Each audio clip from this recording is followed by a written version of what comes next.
Kami na, baka mapunit.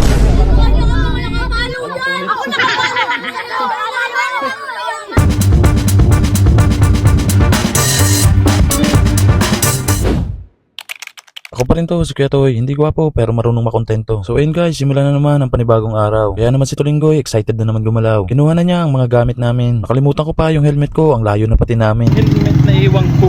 Balik tayo, pre. Pasensya ka na, pre. Nakalimutan ko, pre. Pasensya ka na, okay lang? Okay lang. Love you. Love you too. Badi.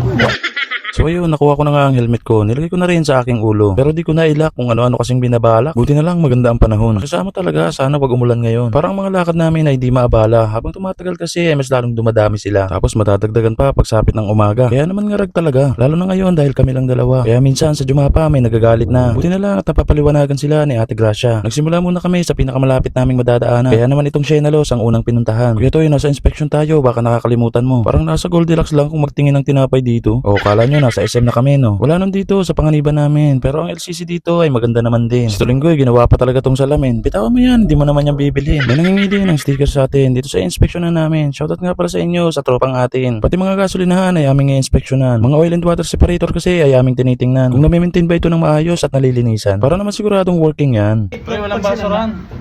Walang basurahan. Kunin mo pre yung pan-ticket. Ay! Kala ko meron na kaming matitikitan. Kakabukas lang pala ng tindahan. Kaya ilalabas pa lang ang basurahan. Tsaka biro lang naman. Pati MEO sa inspeksyon ay labo-labo. Alam namin sina Kuya Baski ito kahit na di namin nakikita ang ulo. Umambo na kaya sa Tulinggoy nagkapote na. Sa dami ng inspeksyon na namin, mas gugustuhin pa namin mabasa ang muka at paa kaysa magpahinga. Pero tanghali na pala, magsusundo na tayo ng mga bata sa eskwela. Kaya naman after ng isang tindahan, kami ni Tulinggoy ay pumunta muna sa eskwelahan para magsundo ng mga kabataan. Pagdating ko sa school ay nagsisimula na din mag-uwian. Pero itong aso mukhang papasok pa lang. Joke lang, baka kayo kurabahan, mukhang ako pa naman ang pupuntahan. Nagantay lang ako ng ilang minuto pa dahil maya-maya lang si Ben ay nandito na. Pero di ko inaasahan to, pati pala mga bata nanonood sa vlog ko. Kailang aanim. Aanim lang yung dala ko, ang dami naging kanina eh. Ayaw rin! Kami na, baka mapunit. Ako nakapalo!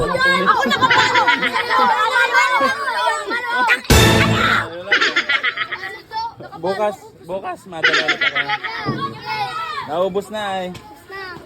Tuloy ang inspeksyon pagkatapos magsundo. Dito naman kami sa loob ng palengke sa may tindahan ng tuyo. May mga nakakapanood din pala ng vlog natin dito. Ayan o, sina ma'am na tumawag sa atin dito. Shoutout po sa inyo. Pati sa nanghingi ng sticker sa atin sa may karnihan dito. Sa motor pool ay bumalik agad kami dahil tumawag si Engineer RJC. Kasama namin si Boss Romel na ang ngiti ay limited lang. At si Boss Shoni na chill lang. Bago umalis, nadaanan pa namin si Hans Express. Hanip sa kulay ng howler ang bangis. Ayos ang mga palining, pampawala ng stress. Ayos ang datingan ng mga nasa likod ko, parang politiko. Dinaig niyo pa si Sir Jason at si Engineer Cam dito.